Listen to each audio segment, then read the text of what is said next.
दोस्तों, आपका हमारे YouTube चैनल में आपको एजुकेशन से रिलेटेड सभी प्रकार की वीडियो देखने को मिलेंगी दोस्तों। तो दोस्तों, आज हम इस वीडियो में बात करेंगे मध्य प्रदेश के टॉप क्वेश्चनों के बारे में। ये क्वेश्चन ऐसे क्वेश्चन हैं जो मध्य प्रदेश के सभी एग्जामों में पूछे जाते हैं।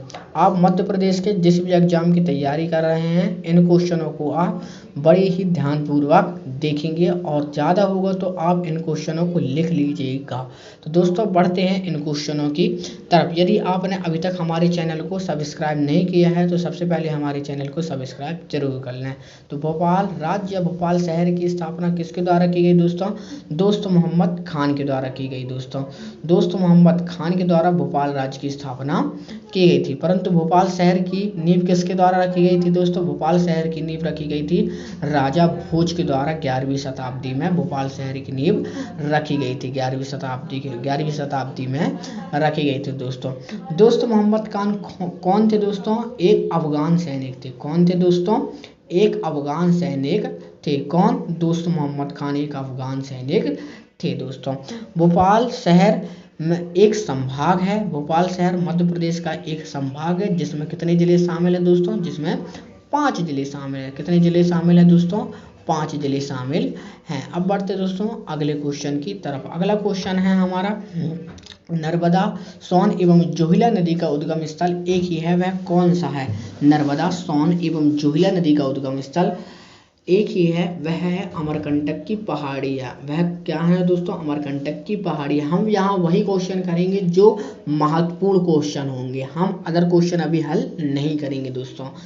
तो नर्मदा, सोन एवं जोहिला नदी का उद्गम स्थल एक ही है, वह कौन सा है? अमरकंटक की पहाड़ियाँ। अमरकंटक किस जिले में है? अमरकंटक मध्य प्रदेश के अनूपपुर जिले में आता है दोस्तों। किस जिले में आता है दोस्तों? मध्य प्रदेश के अनूपपुर जिले में आता है। इन तीनों नदी को उद्गम स्थल क्या कौन सा है? अमरकंटक की पहाड़ियाँ। अब बढ़ते दोस्तों अगले क्वेश्चन की तरफ। कौन सा जलप्रपात नर्मदा नदी पर नहीं बना है दोस्तों? ऑप्शनों में जो जलप्रपात दिए गए हैं इनमें से कौन सा जलप्रपात नर्मदा नदी पर नहीं बना है? तो भालकुंड जलप्रपात दोस्तों नर्मदा नदी पर नहीं बना हुआ है दोस्तों। कौन सा जलप्रपात? भालकुंड जलप्रपात नर्मदा नदी पर नहीं बना है। यह किस नदी पर बना हुआ है दोस्तों? यह बना हुआ है अपना बीना नदी पर। बीना नदी पर यह जलप्रपात बना हुआ है। बीना नदी किसकी सहायक नदी है दोस्तों? बीना नदी बेतवा की सहायक नदी ही है। बेतवा को प्रदूषण के आधार पर मध्य प्रदेश की गंगा कहा जाता है दोस्तों। बेतवा को प्रदूषण के आधार पर मध्य प्रदेश की गंगा कहा जाता है। और स्वच्छता के आधार पर मध्य प्रदेश की गंगा किसको कहा जाता है? स्वच्छता के आधार पर मध्य प्रदेश की गंगा नर्मदा को कहा जाता है दोस्तों। नर्मदा को कहा जाता है। और मालवा की गंगा किसको कहा जाता है दोस्तों? मालवा की गंगा क्षिप्रा को कहा जाता है। मालवा की गंगा किसको कहा जाता है दोस्तों? क्षिप्रा को मालवा की गंगा कहा जाता है। मालवा कहाँ है दोस्तों? मालवा मध्य प्रदेश में है। अब बढ़ते दोस्तों अगले क्वेश्चन की तरफ। अगला क्वेश्चन है हमारा, हलाली परियोजना का नया नाम क्या है? हलाली परियोजना का नाम बदलकर रख गया है, वह कौन सा नाम है? तो सम्राट अशोक सागर है इसका नाम। हलाली परियोजना का नया नाम क्या हो गया है दोस्तों? सम्राट अशोक सागर। यह कहाँ है? विदिशा में है। अब बढ़ते दोस्तों अगले क्वेश्चन की तरफ। अगला क्वेश्चन है हमारा, उर्मिल परियोजना किन 2 राज्यों के मध्य है? उर्मिल परियोजना जो है 2 राज्यों के मध्य है। भारत के 2 राज्यों के मध्य उर्मिल परियोजना है। वे 2 राज्य कौन से हैं? तो मध्य प्रदेश और उत्तर प्रदेश के मध्य में है। मध्य प्रदेश और उत्तर प्रदेश के मध्य में है दोस्तों। बामनथड़ी परियोजना किन 2 राज्यों के मध्य है दोस्तों? बामनथड़ी परियोजना मध्य प्रदेश और महाराष्ट्र के मध्य है दोस्तों। हमारी जो अगली वीडियो आने वाली है दोस्तों उनमें परियोजनाओं के बारे में हम डीपली से अध्ययन करेंगे दोस्तों। तो उसका लिंक आपको डिस्क्रिप्शन में जरूर मिल जाएगा। आप वह वाली वीडियो भी जरूर देख लीजिएगा। अब बढ़ते दोस्तों अगले क्वेश्चन की तरफ। नरगवा परियोजना किस जिले में है?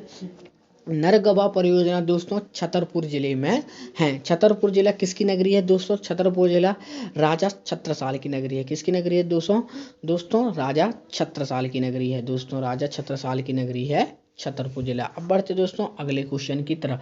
बेतवा की सहायक नदी बीना के द्वारा निम्न में से कौन सा जलप्रपात बनाया गया है?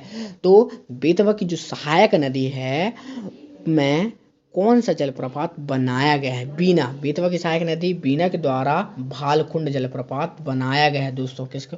भालकुंड जलप्रपात बनाया गया है। अब बढ़ते दोस्तों अगले क्वेश्चन की तरफ। मध्य प्रदेश की पूर्व से पश्चिम की लंबाई कितनी है दोस्तों? मध्य प्रदेश की पूर्व से पश्चिम की लंबाई है दोस्तों 870 किलोमीटर, 870 किलोमीटर है। और पूर्व से पश्चिम के अलावा कौन सी बात कर ले दोस्तों? पूर्व से पश्चिम के अलावा उत्तर से दक्षिण की बात कर लें। उत्तर से दक्षिण की लंबाई कितनी है दोस्तों? 605 किलोमीटर है दोस्तों, 605 किलोमीटर। यह भी आपको जानना अति आवश्यक है दोस्तों। संजय सरोवर बांध से कौन सा जिला संचित हो रहा है? संजय सरोवर बांध से दोस्तों बालाघाट जिला संचित हो रहा है। कौन सा जिला संचित हो रहा है दोस्तों? बालाघाट जिला संचित हो रहा है। बालाघाट जिले में 2 खदानें हैं जो बहुत बड़ी बड़ी खदान हैं। एक खदान का नाम है मलाजखंड खदान, एक खदान का नाम कौन सा है? मलाजखंड, और दूसरी खदान का नाम है भारवेली। इसके अलावा भी कई छोटी छोटी खदान है, परंतु ये 2 मुख्य खदान हैं। भारवेली खदान से क्या निकलता है दोस्तों? भारवेली खदान से दोस्तों मैग्नीज निकलता है। भारवेली खदान से दोस्तों मैग्नीज निकलता है। और मलाजखंड खदान से क्या निकलता है दोस्तों? मलाजखंड खदान से दोस्तों कॉपर निकलता है। क्या निकलता है दोस्तों? कॉपर निकलता है। अब बढ़ते दोस्तों अगले क्वेश्चन की तरफ। ओमकारेश्वर बहुउद्देशीय परियोजना का निर्माण कहाँ पर किया जा रहा है?